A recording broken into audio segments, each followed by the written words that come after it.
c'est une agression larvée.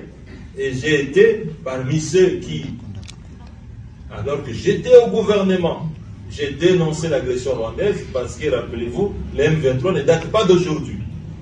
Je venais à peine d'être nommé Premier ministre en avril 2012 que le M23 tentant de me fragiliser.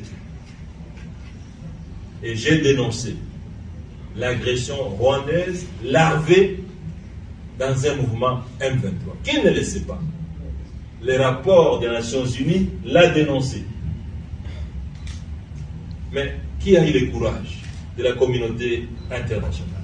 Qui a eu le courage de la communauté africaine de dénoncer ce qui a été dénoncé par un rapport d'experts des Nations Unies? Nous ne pouvons pas nous fatiguer, nous qui sommes Congolais, de les dénoncer. Nous devons les dénoncer comme je l'ai fait en 2012 quand les gens avaient peur. Mais je l'ai fait. Ici même à Goma. J'étais venu ici à Goma en mai 2012. Je suis allé jusqu'à Bunagana, jusqu'à Runyoni, jusqu'à Tchanzi. Nous devons dénoncer ça. Nous ne pouvons pas nous fatiguer.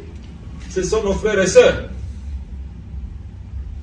Mais nous ne pouvons pas aussi, et ça c'est très important, chers frères, chères sœurs, journalistes, chers membres du LGD, du Nord Kivu et du Sud Kivu, nous ne pouvons pas manquer de dénoncer les déficits chroniques de leadership et de gouvernance dans le chef du gouvernement congolais.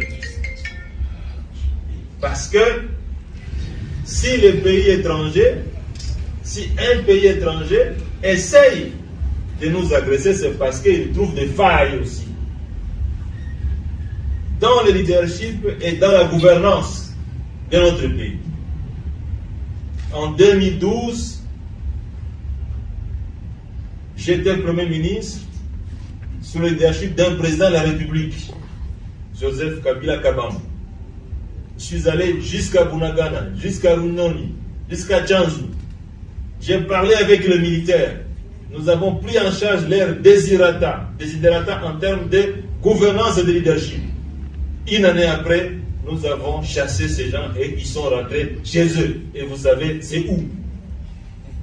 Ils sont rentrés chez eux. Et je suis arrivé sur la colline de Runyoni et on m'a montré la route par laquelle ils sont rentrés chez eux. Pourquoi ils sont rentrés encore aujourd'hui? Problème de leadership et de gouvernance.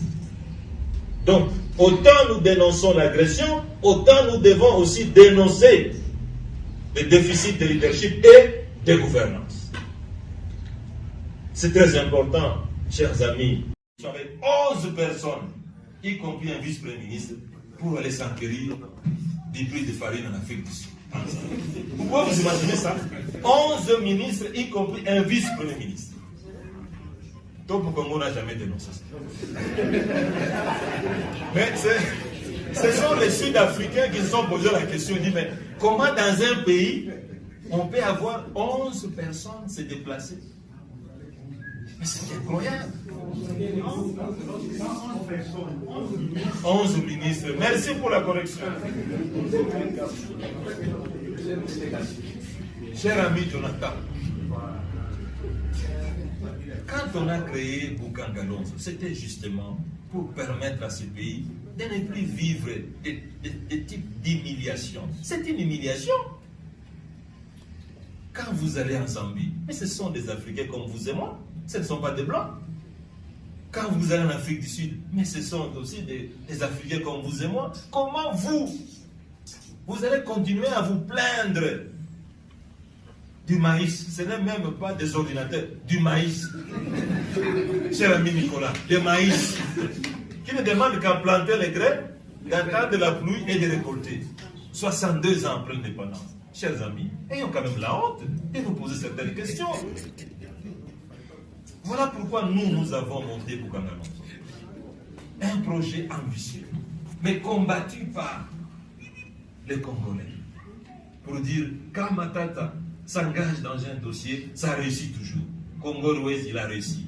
Transco, il a réussi. Bâtiment intelligent, il a réussi. Esprit de village, non, s'il entre, il va réussir. Mais quelle était l'importance de ce projet? C'est de permettre effectivement aux Congolais d'assurer une indépendance alimentaire.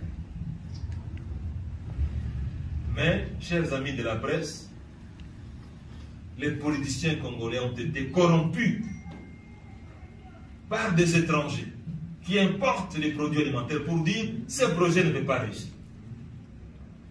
Et ils ont dit « nous allons tout faire pour que ce projet échoue et qu'on dise que c'est Matata qui a volé l'argent ». Cher ami Jonathan, j'ai conseillé 3 présidents de la République depuis que j'ai quitté mes fonctions. Et tous ces présidents sont conscients que je suis un homme honnête. Et je peux vous dire que je n'ai pas volé $1. Je suis rentré dans ce pays, Jonathan. Top Congo ne l'a jamais dit. Où est-ce que vous avez déjà vu quelqu'un qui a détourné $250 millions, il est à l'étranger et il rentre dans son pays? Où est-ce que vous l'avez vu? Et je peux vous dire, le président de la République a déclaré, je sais que Matata n'a pas volé. Mais la seule infraction, c'est une infraction politique. Quel est le jour où Congo Top Congo a dénoncé ça? Chers amis, l'entreprise sud-africaine qui a géré Boukangalon, suivez ça de près, a accordé une interview choc à un journaliste de l'Union Sacrée. Il lui a dit, c'est nous qui avons reçu tout l'argent de Boukangalonzo et on n'a jamais remis $1 à M. Matata. Que nous n'avons vu que 2 fois, les jours de la signature du contrat et les jours de lancement des travaux à Boukangalonzo. L'interview existe. Comme vous êtes de l'Union Sacrée, vous pouvez la...